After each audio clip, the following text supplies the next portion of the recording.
What's up, everyone? You guys like trying different things, right? So do I. So I'm gonna do my first ever no sparge batch today. Gonna make a mild. I'm gonna start with 23 quarts in the mash. I'm gonna add 8 quarts for mash out, so that will bring me up to 31 quarts. Expecting to lose about 5 quarts for my 10 pounds of grain, which will give me a pre-boil of 26 quarts. So that's the theory. I have the water heating up.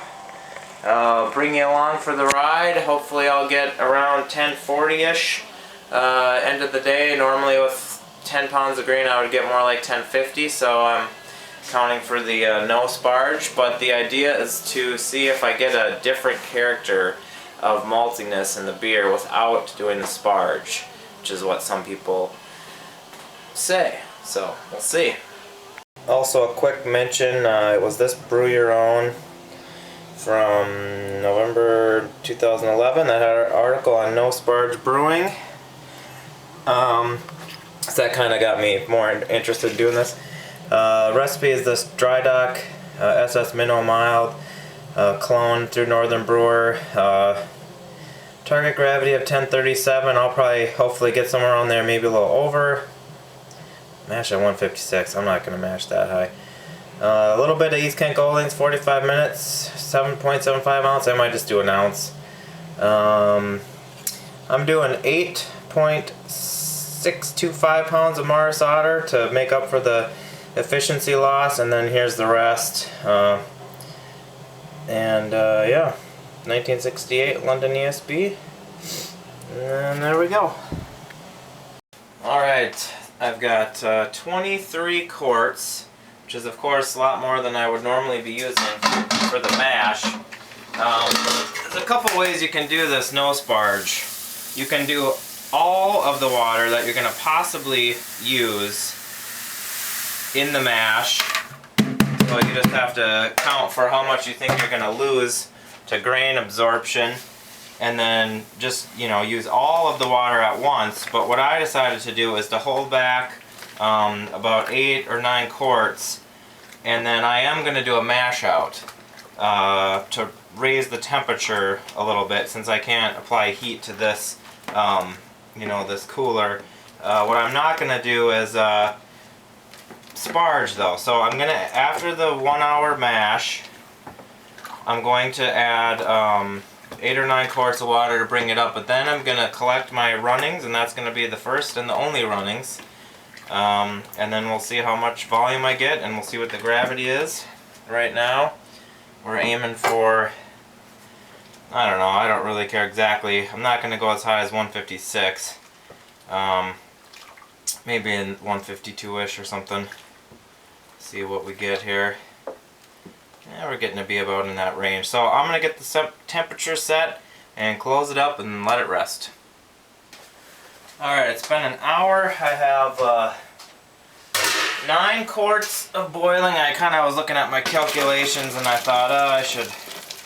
oh wow, you know, this is actually getting a little bit fuller than I anticipated. But I was doing some calculations and I thought, oh, I think I'll throw 1 more quart in instead of 8 quarts, so 9 quarts. So that means so far my total quarts is 32, which is 8 gallons. So I don't know how much I'll lose exactly, but I'm hoping to have like about 6.5 gallons maybe of pre-boil. Added 2 gallons, or the 9 quarts of boiling. I'm looking at the temp here. It's coming up to 160. I'm stirring. Alright, so adding those 9 quarts, I got it up to about 164, 165, which is not bad. You know, that's almost 160 at 170. If I was to have added all of my water at the beginning, then I would have not been able to raise that temperature. So if I'm going to do a no sparge, I think that's the way I would do it. Just hold back a couple gallons and then boil it and then add it at the end to kind of get it closer to that mash out temperature. Wow, this is looking nice right now. I'll show you guys in a minute. Another sort of part of this whole experiment for me is I have never used a lot of Mars Otter actually. So doing a single, doing a no sparge, thought would be cool to, you know, try the Mars Otter. So that's my mild wort color so far. It's a little, it's just kind of a brown when you hold it up. I'm not sure how it will change when it ferments. And that's running off clear, and I'm going to add this back in. I'll keep an eye on it to make sure it'll run clear, but basically this is it for now. I don't have to film this whole thing, but I'm just going to run this all off, and maybe I'll do a film and I'll see what the gravity is, and I will see how much volume I get. Alright, the wort is done running off. See what we got for volume. 1, 2, 3, 4, 5, 6. And 6.6 maybe? 6.6, 6.7, so I was hoping for at least 6.5. So that's, you know, that's pretty close to what I was hoping for. But the thing that's kind of surprising me is when I've been taking these bricks readings, they're coming in at 10 or 11 bricks already, which is going to be 1040 or plus, and that's kind of what I was hoping to get at the end of the boil. So now it's almost looking like if I boil this down, I'm going to get closer to upper 1040s, which is going to be just about what I would get doing the sparge method. So, I mean, this says 11.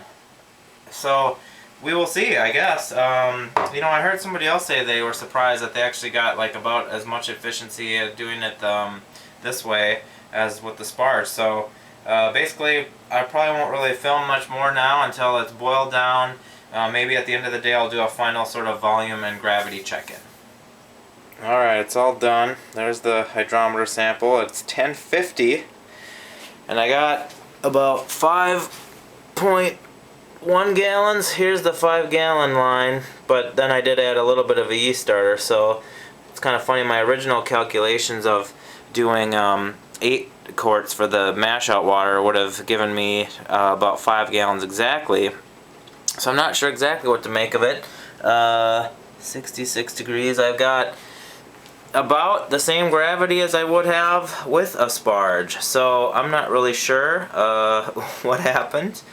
Maybe that's possible with this technique, but I'll ferment this and see what it tastes like, and maybe do a tasting notes at some point and see if I think it tastes any different than sparge beers. But so far so good, and I've got about 70% efficiency with the no sparge, so kind of weird, but that's how it went, and see how it tastes.